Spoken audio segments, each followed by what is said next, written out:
question. So we have to consider the following circuit, and we need to find the current through the battery. So we need to carefully actually find the net resistance of it, right?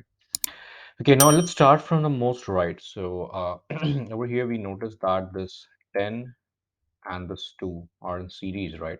Because whatever current flows through here, the same current flows through here. So 10 and 2 can be clubbed up to give us 12. So if this is 12, then this is going to look like the other part of the circuit remains the same.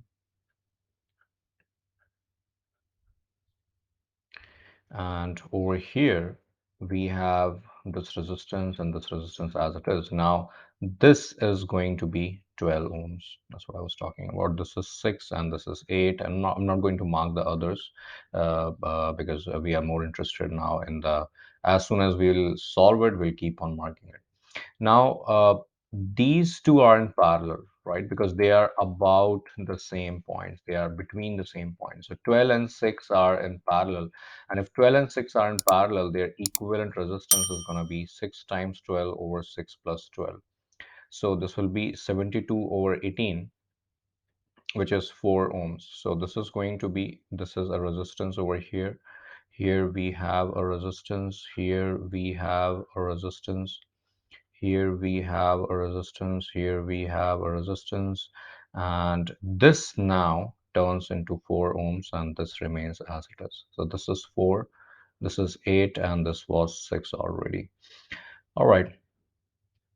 Now, if we notice carefully, this 4 and 8 is in series because whatever current flows through here, the same current goes through here. And 4 and 8 equivalent is just 12, right? So what I'm going to do is I'm just going to erase this up and I'm going to write 12. I'm going to place a resistor of 12 ohms over here.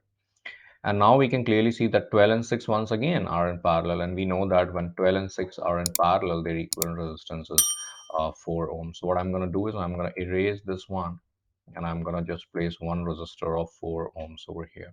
And now I think the story repeats itself, right? Current flows through here and it flows through here. So first off, I think I need to know the resistors. So this is going to be 6, this is going to be 8, this is going to be 8, this is going to be 4, and this is how it is, right? So over here, this 4 and 4, like I was saying, this current passes through. This is same from both. So 4 and 4 is what? 8, right? So 4 and 4 is 8. It means that here we'll have 8 ohms, and this is already 8, and this is 6, and this is 8, and the battery is, I think, over here. If I go back and see, yes. And now clearly these are the same points, and between the same points we have these two resistances, and 8 and 8 are definitely in parallel now. So if they're in parallel, then their equivalent resistance is 8 times 8 over 8 plus 8, which is 64 over 16, which is nothing but 4 ohms. So we can just replace this. In fact, let me just draw another diagram over here. So this 6 remains as it is, and here we can just connect one resistor having 4 ohm value. This is 6 and this is 8, and now the 6 and 4 is of course in series, so we can just replace it with 6 plus 4, which is nothing but 10. And finally, this 10 and 8 are in parallel. So if 10 and 8 are in parallel, then their equivalent resistance will be 8 times 10 over 8 plus 10, which is 80 over 18, 18 over 18 ohm. And then we have to find the current. So basically the final circuit is going to look like this. And this is the final, resistance R.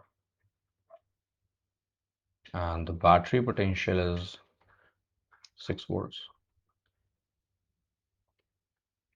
So the current is going to be V over R. So this is going to be 6 over R, and R is already given as 80 over 18. So this is multi-level fraction, and if it's confusing how to solve it, better to write it like this: 6 divided by 80 over 18. So this is nothing but 6 times 18 over 80, because we changed this to multiplication, so we swapped the numerator and denominator. So this value comes out as, let me just grab my calculator, 6 times 18 over 80, which is nothing but 1.35 ampere. which is the final answer. Thank you.